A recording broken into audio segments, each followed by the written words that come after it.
là j'enchaîne les vidéos.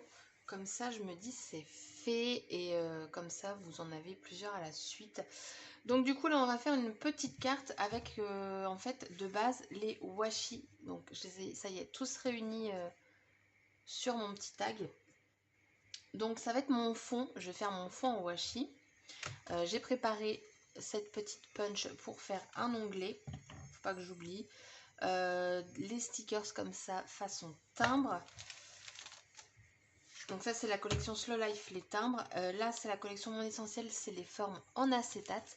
Donc à l'origine je voulais les mettre dans une pochette fermée, mais en fait la matière de la pochette permet à ce qu'ils ne soient pas tout collés aux autres pochettes. Donc je suis obligée de les laisser là-dedans. Le washi c'est fait. J'ai sorti ça aussi. Je verrai. J'ai sorti un petit peu de tout. Mais je vais me servir de ça pour faire en fait le fond de ma carte. Enfin ça va être posé sur... en fait ça va être l'élément principal. J'ai préparé ça. Enfin c'est toujours à côté de moi. Peut-être que j'y mettrai un badge. Je sais pas encore. Donc à voir. Peut-être en refaire un si ça ne me convient pas ou pas en mettre du tout. J'ai préparé du coup du papier double face pour pouvoir faire ma découpe de feuillage ici parce qu'elle est quand même assez fine, donc au moins je sais que ça va être collé correctement. Enfin après il faut encore que je colle droit. Attendez, un atchoum se prépare. Voilà, ça c'est fait. Du papier blanc pour du coup mettre mon washi dessus. Donc j'ai pris que des chutes hein. Je vais utiliser également les chutes que j'ai utilisées par rapport à mon dernier tuto. Donc le Stonehenge, le vanille. Donc je vais couper le vanille pour le contour et le Stonehenge pour le fond. Et puis bah, je crois que je vous ai tout dit. Je vous mets en avance rapide parce qu'il n'y a rien de compliqué. J'ai les mesures de la carte, vous choisissez ce que vous souhaitez. Et après bah, la déco, il n'y a pas besoin de tout décrire. Donc je vous laisse en musique. C'est parti!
fini ma carte. Alors j'ai fait très simple au final.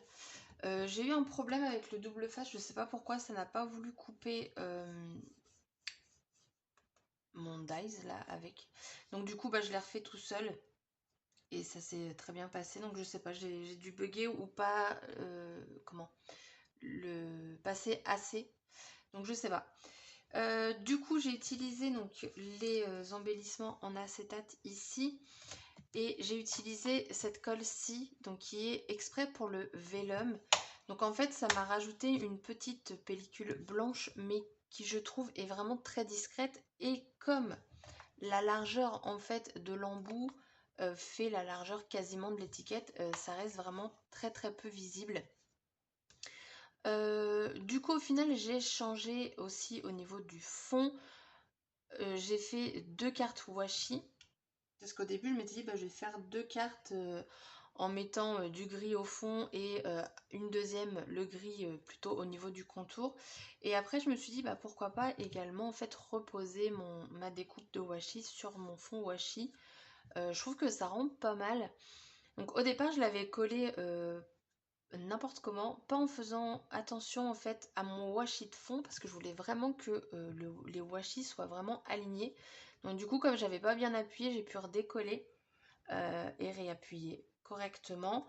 Et ce qui fait que bah là j'ai dû couper au niveau du bas parce que mon essentiel en fait on voyait plus les deux S. Mais voilà, c'est pas choquant. Et j'ai utilisé donc l'encre ici, donc la Versacolor, donc c'est la couleur Umber. Pour venir en fait mettre un peu de couleur autour du papier jaune.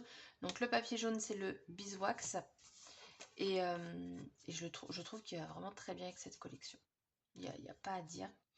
Et donc voilà, j'ai hésité à mettre un petit papillon et je me suis dit non en fait comme ça c'est très bien. J'ai pas mis d'onglet non plus. Et puis bah voilà, ma carte elle est terminée. Je vous laisse du coup avec les photos et je vous dis à bientôt pour une prochaine vidéo. Bye bye.